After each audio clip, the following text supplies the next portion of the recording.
Okay, exams are starting this week, so I thought I would give you guys some exam advice coming from someone who owns a small tutoring business.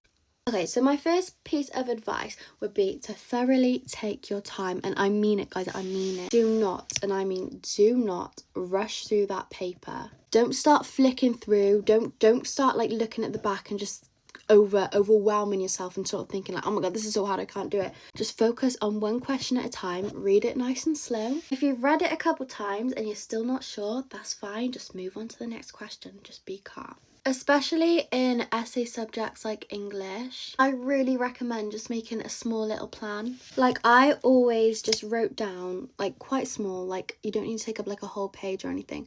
I would just write down like the main point I'm going to make throughout the essay, what maybe my paragraph 1's going to be about, paragraph 2, paragraph 3, and then kind of what I'm going to say in the conclusion. But it's so important with like big essay questions.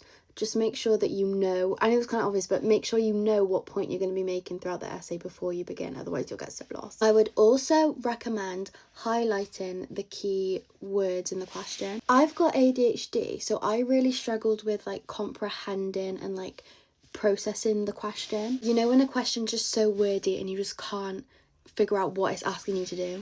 So I would take a highlighter into the exam and then I would highlight the main kind of points in the question. So I would, for example, highlight words like compare, analyse, both, or maybe like either or.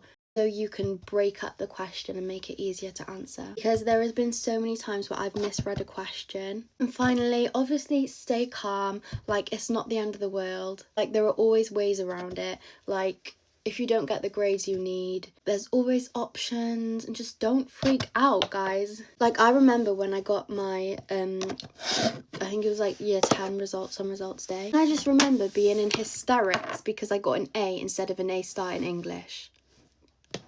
Hello. You know how many times I've needed that A star in English? 0.